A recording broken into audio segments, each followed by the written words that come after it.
Olá, a Rádio e a TV Justiça apresentam, a partir de agora, mais uma edição do Link CNJ, um programa do Conselho Nacional de Justiça que traz reportagens e conversas exclusivas com personalidades do mundo jurídico.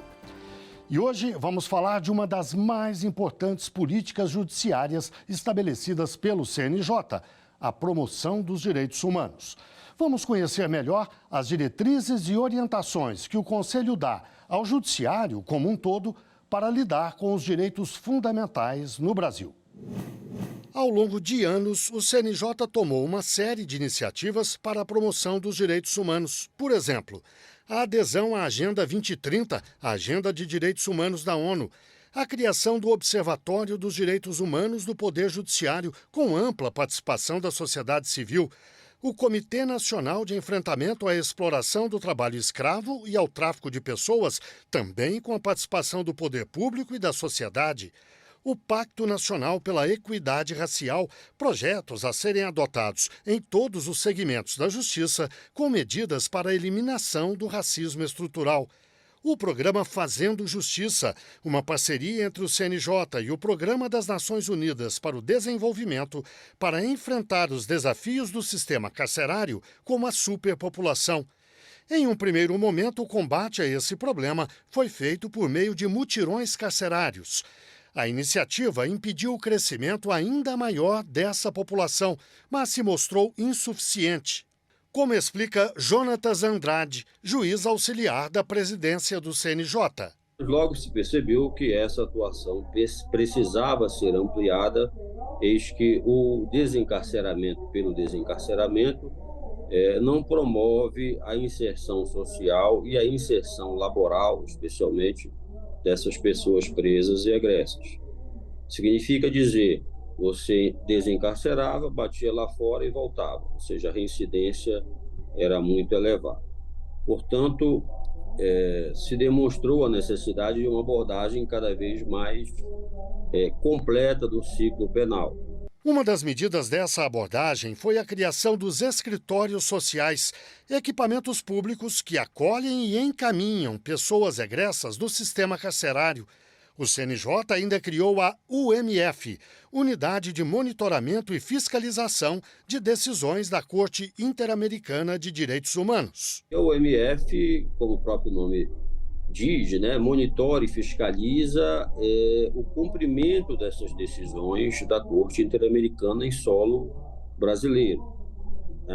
Isso já foi, nós estamos com um pouco mais de 2 anos de instalação da UMF, e a própria Corte Interamericana já nomeou esta iniciativa como uma das melhores práticas a serem seguidas pelos demais países que estão albergados pela Convenção Americana de Direitos Humanos. Para falar sobre o assunto, eu converso agora online com Nilmário Miranda, representante do Ministério dos Direitos Humanos e da Cidadania e chefe da Assessoria Especial de Defesa da Democracia, Memória e Verdade.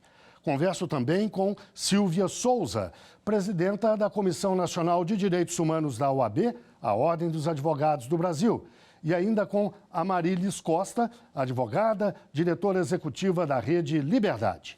Muito obrigado a vocês três pela participação aqui no Link CNJ. Eu começo com uma pergunta para o Nilmário Miranda. Neste momento, qual é a avaliação que você faz do cumprimento dos direitos humanos no Brasil? Olha, foi uma área que houve muito retrocesso. Em várias áreas. O próprio presidente da República, o antigo, o que deixou o governo, ele anunciou, quando ele foi aos Estados Unidos, em abril de 2019, que o objetivo dele era desconstituir o sistema, referindo-se ao sistema inaugurado com a Constituição de 88. E falou também que ia enfrentar o globalismo, ou seja, todo esse processo civilizatório que se intensificou após a Segunda Guerra Mundial e que levou o mundo a uma democracia sem precedentes, uma democratização sem precedentes. Ele se colocava contra isso. É claro que houve muitos embates. O judiciário teve um papel fundamental em proteger democracias, os pactos e tratados internacionais, do qual o Brasil, para impedir certos retrocessos. Alguns conseguiu, outros não. Silvia, quando a gente fala de direitos humanos, a gente está falando de direito à população carcerária, de proteção aos direitos de minorias, indígenas, quilombolas, está falando de proteção da diversidade. É um conceito bastante amplo, ou que pelo menos atinge uma quantidade de grupos sociais muito grande. Como é que você avalia a proteção aos direitos desses grupos no Brasil hoje? Nós estamos num período de retomada de proteção aos direitos humanos, né? Nós temos uma infinidade, né, de populações em condição de vulnerabilidade e que são tratadas como minorias, né? Na realidade, parte dessa população não é uma minoria estatística, mas são tratadas de forma minorizada. Nós tivemos um período muito grande de retrocesso e aí eu quero destacar, por exemplo, o direito humano à alimentação adequada, né? Infelizmente, o Brasil voltou para o mapa da fome, para a situação pior que havia em 1993, e isso não decorreu apenas da pandemia, que trouxe consequências drásticas para nós na economia e no acesso à alimentação, né? Mas também de um retrocesso, de uma política que inclusive incidiu no fechamento de um órgão tão importante de participação da sociedade civil, que era responsável pela articulação da política de alimentação humana e adequada, que é o CONSEA. E isso representou para nós um retrocesso muito grande e a gente chega numa população de 33 milhões de pessoas passando fome e mais da metade da população em alguma situação de insegurança alimentar. E esse é só um exemplo que eu estou dando e que atinge a vários segmentos da população. Pessoas que estão em situação de rua, pessoas que estão no sistema carcerário, a maioria sempre de pessoas negras.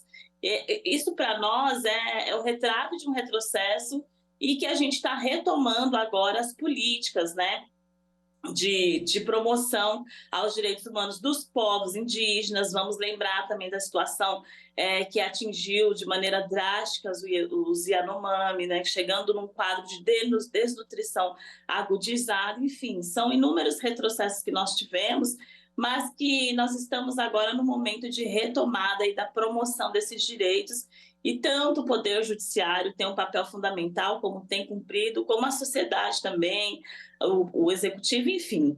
São políticas que são articuladas com os três poderes e que devem ser seguidas, né, para que haja a mínima promoção da dignidade humana. A Marílis da Silvia falou de segmentos que são minorizados, embora sejam estatisticamente majoritários na sociedade. Basicamente, ela está falando de mulheres e de negros. Pretos e pardos são maioria na sociedade, mulheres também são maioria. Eu gostaria que você fizesse uma avaliação da situação dos direitos humanos, basicamente desses dois grupos, hoje, no Brasil.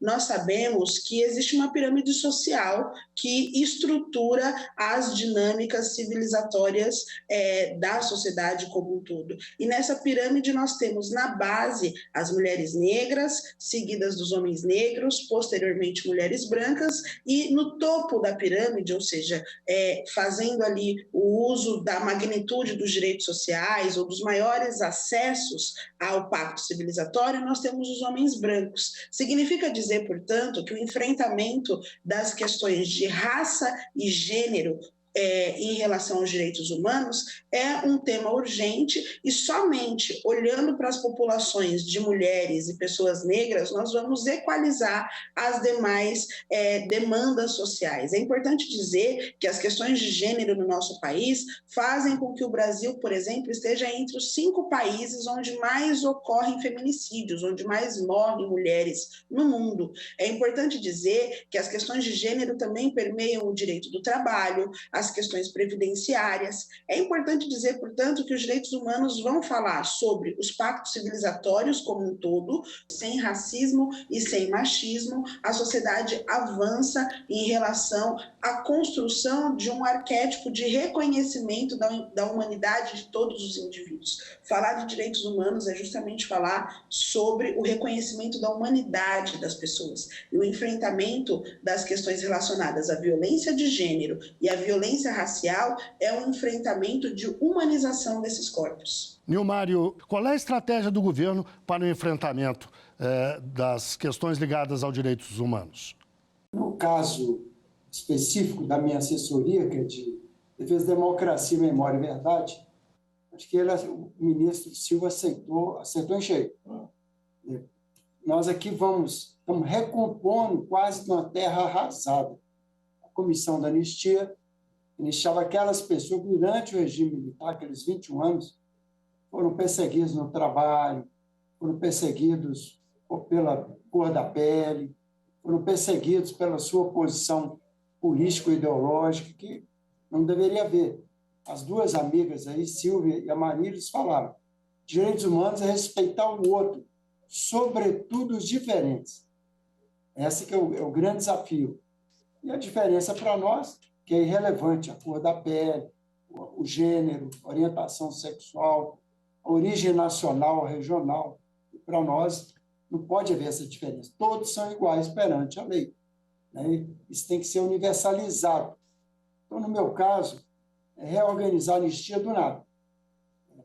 Foi deferimento em massa, injustiças, pessoas julgadas de novo por uma comissão que deveria reparar a injustiça, era julgada de novo. Tinha um general da reserva que defendia a ditadura, defendia a própria tortura. Ele escreveu o prefácio do livro Caso Alberto Anti-Ustra. Imagina, na comissão de anistia, tem maior contrassenso que esse. Eles chegaram a extinguir, na véspera do fim do governo, a Comissão de Mortos Aparecidos. Então, romperam um trabalho importante de resgate da memória e da verdade no país. Agora, nós, além de recriar a Comissão de Anistia e de Mortos Aparecidos, nós estamos também trabalhando de novo a Comissão Nacional da Verdade, que foi um momento importante e que foi demonizada depois. Então, um levantamento feito por especialistas mostrou que as 29 recomendações da Comissão Nacional da Verdade, só 2 foram cumpridas. 6 houve claro retrocesso, outras foram parcialmente, as demais foram ignoradas. Então, nós vamos também uma comissão interministerial para tratar com política de Estado. E, por fim, acho que interessa muito também o próprio CNJ, é que nós estamos criando uma Comissão da Verdade sobre escravismo e sobre o comércio transatlântico de pessoas escravizadas, para ir buscar a raiz desse desprezo das pessoas em relação à cor da pele, orientação sexual, o tratamento muito agressivo em relação às crianças, dessa maioria social que é discriminada, e o Estado tem se comportado como o maior violador de direitos humanos. Nossa ideia agora é que direitos humanos viram uma política de Estado, política de Estado, não de governo, política de Estado. E que o Ministério de Direitos Humanos tem, assim como educação, saúde, desenvolvimento social, e todos os demais, tem a raiz de toda a sociedade, passa de governo para governo. Cada vez que mudar o governo, não joga no chão as conquistas universais. Né? O objetivo é esse. Nilmário, essa questão da Comissão da Verdade nunca foi uma questão fácil no Brasil. Desde a criação da Comissão Nacional da Verdade, há grandes embates, há muita polêmica. Você diria que, neste momento, há condições políticas, há uma correlação de forças favorável para se voltar ao tema? Isso é nosso dever, nossa obrigação, aplicar aquelas recomendações. São 29 recomendações e 13 recomendações específicas para os indígenas. Também a ministra Sônia Guajajara já nos procurou e disse que vai montar uma comissão da verdade indígena também. Ninguém constrói democracia com base na mentira organizada, passar de geração para geração, que o Brasil é democracia racial, não é isso. O Brasil tem um racismo estrutural. Né? Nós estamos enfrentando um desafio de décadas, de séculos. Né? Acho que o Brasil, democracia é isso, não fugir da verdade.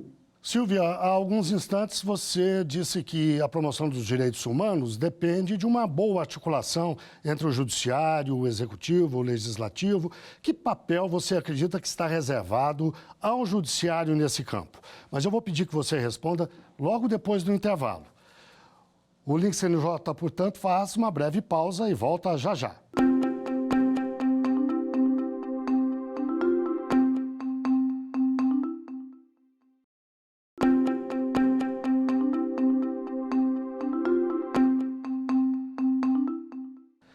O Link CNJ está de volta, transmitido pela rádio e pela TV Justiça. Hoje falamos de uma das mais importantes políticas judiciárias estabelecidas pelo CNJ, a promoção dos direitos humanos. Os nossos convidados são Nilmário Miranda, representante do Ministério dos Direitos Humanos e da Cidadania e chefe da Assessoria Especial de Defesa da Democracia, Memória e Verdade. Também Silvia Souza, presidenta da Comissão Nacional de Direitos Humanos da OAB, a Ordem dos Advogados do Brasil, e ainda a Marílis Costa, advogada, diretora executiva da Rede Liberdade. Silvia, no bloco anterior eu deixei uma pergunta no ar para que você respondesse agora. Você disse que a promoção dos direitos humanos depende de uma boa articulação entre o Judiciário, o Legislativo e o Executivo. No caso do Judiciário, que papel está reservado a ele nessa promoção? Bom, Guilherme, o Judiciário tem um dos principais papéis na promoção dos direitos humanos, que é o papel de garantidor desses direitos, né? Afinal, é ao Judiciário que nós recorremos quando algum direito é violado, independente de quem está violando, né? O Judiciário tem um papel fundamental na promoção, na proteção, na garantia desses direitos e também como articulador também do cumprimento desses direitos, porque a gente pode analisar o papel do Judiciário na perspectiva da contenção, quando o direito já foi violado e a gente recorre ao Judiciário, ou então na perspectiva da prevenção, quando a gente tem inúmeros direitos a serem efetivados, existem políticas que garantem a promoção desses direitos, mas que de certa forma não estão acontecendo.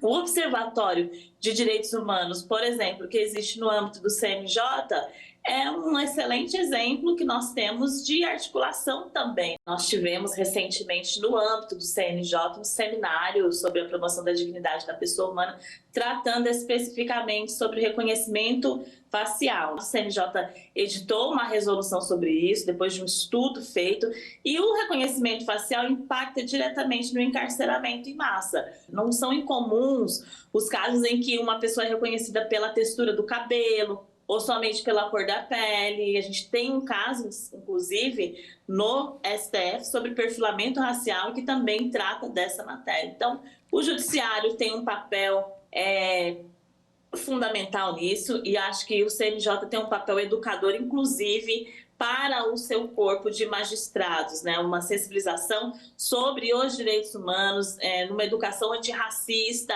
uma educação antimachista na formação dos magistrados que compõem o sistema de justiça. A Marílis, a Silvia citou o Observatório dos Direitos Humanos, mantido pelo CNJ. A entidade que você representa integra o observatório. Então, acredito que você tenha um lugar de observação especial para fazer uma avaliação do papel que o CNJ tem cumprido na promoção dos direitos humanos.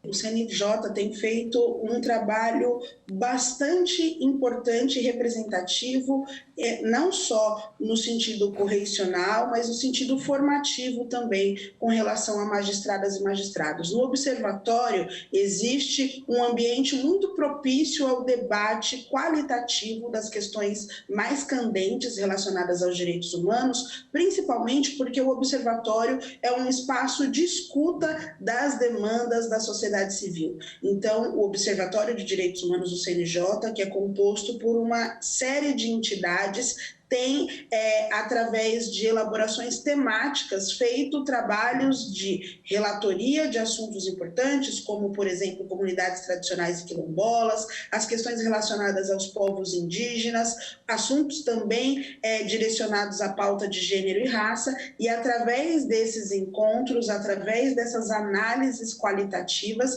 é possível não só produzir dados que direcionem a atuação do judiciário, mas, fundamentalmente, qualificar o debate de direitos humanos no âmbito da instituição. O Observatório é um espaço bastante importante, principalmente porque ele se constitui através da representação de organizações da sociedade civil. Dentro do âmbito do CNJ, então, nós temos um espaço de portas abertas, não só para o debate social, mas para a sociedade como um todo, e para os temas que atravessam o dia a dia dos cidadãos do nosso país. Nilmário, vocês já falaram da necessidade de articulação entre os três poderes para a promoção dos direitos humanos.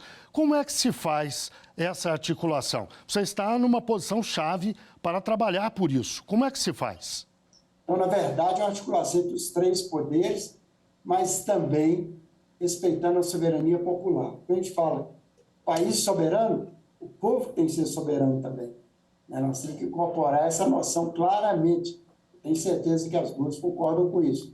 Então, nós estamos reconstruindo também, Guilherme, os conselhos. Por exemplo, nós, nesse dia 17 de maio, o dia da defesa do direito do povo LGBTQIA+, nós reconstruímos um conselho que estava 6 anos ativado, o Conselho Nacional LGBTQIA+.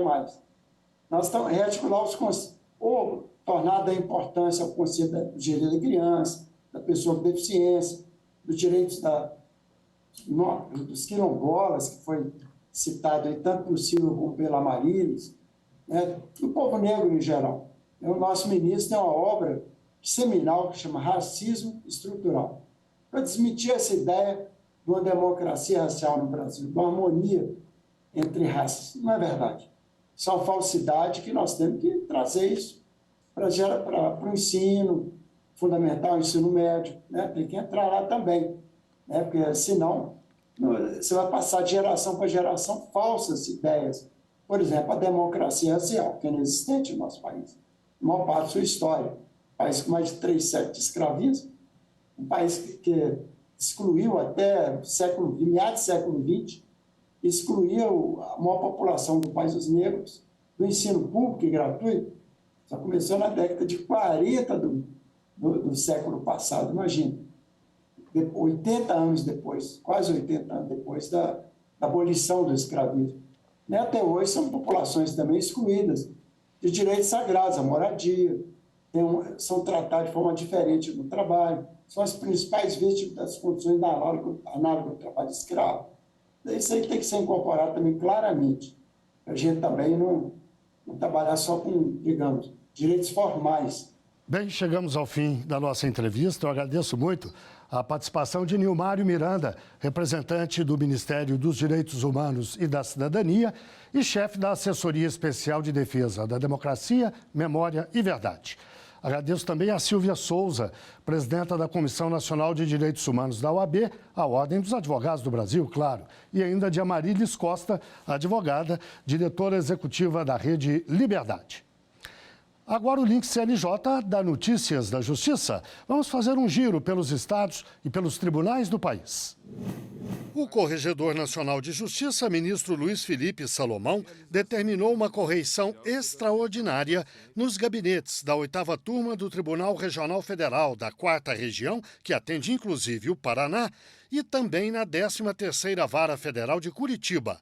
Nos últimos dias, foram apresentadas ao CNJ várias reclamações disciplinares que indicam a necessidade de apuração da conduta de magistrados e de desembargadores do tribunal. A correição deve ser concluída em 3 dias. Uma força-tarefa do CNJ faz inspeção em 19 unidades do Sistema Prisional de Goiás. Desde 2021, entidades da sociedade civil fizeram 42 denúncias de violações aos direitos humanos nas penitenciárias do estado. Foram relatadas torturas e privação de necessidades básicas dos detentos, além de desrespeitos aos parentes que fazem visitas. A inspeção deve durar 4 dias. O Tribunal de Justiça do Rio Grande do Sul promoveu a 5ª edição do Dia do Encontro, um momento para a aproximação entre 120 famílias candidatas a adotar e 80 crianças e adolescentes mais velhos ou que formam grupos de irmãos. Eles passaram o dia juntos, brincaram, cantaram e tiveram a chance de se conhecer um pouco. Ao final, 21 famílias manifestaram interesse em adotar meninos e meninas de difícil colocação. É hora do CNJ nas redes. Vamos ver algumas das postagens que marcaram a semana nas redes sociais do CNJ. Olá, pessoal. Você sabia que a Justiça Desportiva não faz parte do Poder Judiciário? É isso mesmo. Sua função é disciplinar as questões relativas à prática formal do desporto no país, de acordo com o artigo 217 da Constituição Federal. Ao serem estabelecidas regras para determinadas competições, as equipes e os atletas devem cumpri-las. No caso de essas normas serem desobedecidas, a Justiça Desportiva vai atuar de forma independente. Entenda mais sobre o tema nas redes do CNJ. Autonomia, segurança e liberdade são algumas das coisas que o cão-guia proporciona a pessoas cegas. O direito de ser acompanhado por um cão-guia é garantido por lei, que assegura ainda o ingresso e a permanência do animal nos locais públicos e privados de uso coletivo, assim como nos meios de transporte. É um ato de discriminação qualquer tentativa voltada a impedir ou dificultar o acesso da pessoa cega acompanhada desse tipo de animal. Explicamos melhor nas redes do Conselho. Acesse lá! E a Corregedoria Nacional de Justiça abriu consulta pública para coletar críticas e sugestões que possam ajudar na elaboração de um Código de Normas Nacional que vai reunir todas as normas brasileiras referentes a cartórios. E você pode participar. Dê sua contribuição até o dia 19 de junho. Saiba mais nas redes do CNJ. Eu fico por aqui. Tchau, tchau. Agora vamos ao quadro Uma História. Aquele momento em que um juiz ou uma juíza fala de uma experiência profissional que marcou a carreira dele ou dela.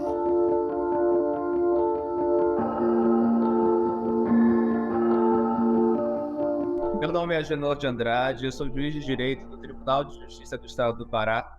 Hoje sou titular da Terceira Vara Civil da Fazenda Pública da comarca de Altamira, no interior do Estado do Pará.